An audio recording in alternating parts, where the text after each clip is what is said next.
Bonjour mesdames, bonjour messieurs, je suis Pierre Marchesseau. Century 21, partenaire officiel du Tour de France 2017, et moi-même, votre cuisinier pour la journée. Nous partageons aujourd'hui un voyage culinaire avec vous. Chaque jour, depuis le départ, à chaque étape, je me fais un plaisir de vous offrir mes meilleures recettes régionales. Aujourd'hui, quand la truffe rencontre le foie gras. Toute une histoire. La truffe véritable, c'est la Tuber Melanosporum, dit aussi la truffe du Périgord. C'est aussi dans cet ancien comté devenu plus ou moins le département de Dordogne qu'un autre mets succulent se prépare, le foie gras. C'est donc naturellement que les chefs ont décidé d'allier les deux produits phares du Périgord pour créer un produit aux saveurs exquises, le foie gras truffé. Et pour en savoir plus sur le foie gras, je suis là.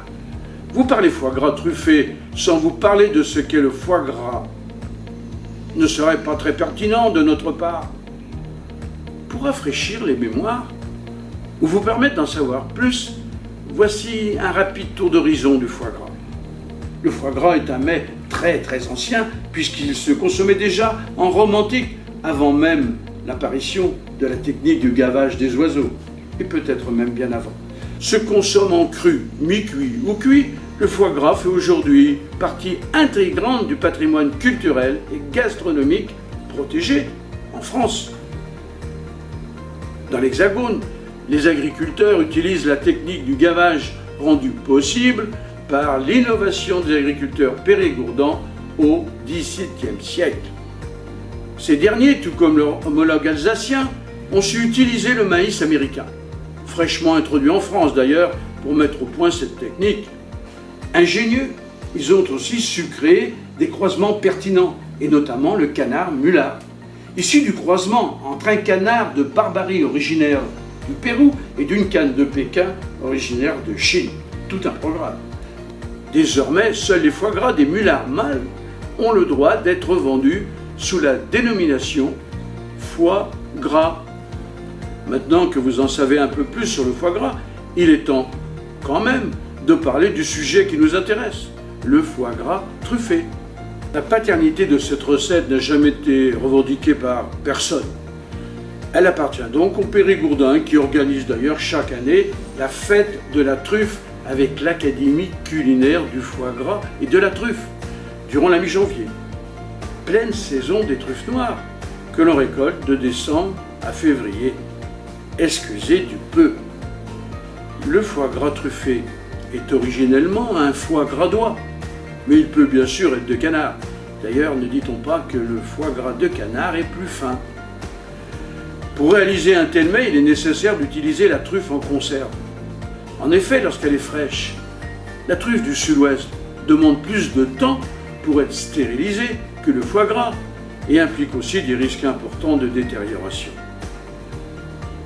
Ainsi, la truffe en conserve, étant déjà stérilisée, elle s'impose pour la préparation du foie gras truffé.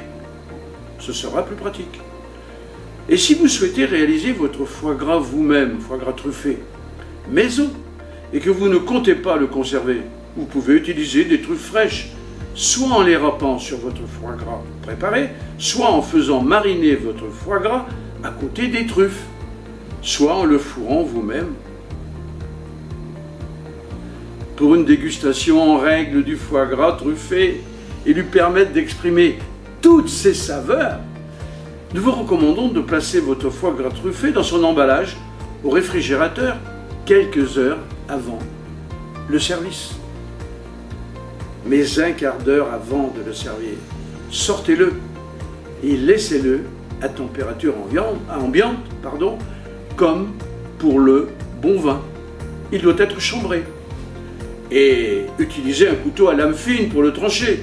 Cela vous permettra de couper des tranches fines et précises. Et autre conseil pour terminer, mettez à côté un pot d'eau bouillante. Enfin, servez avec du pain de campagne légèrement grillé. Et le chef que je suis vous dit bon appétit.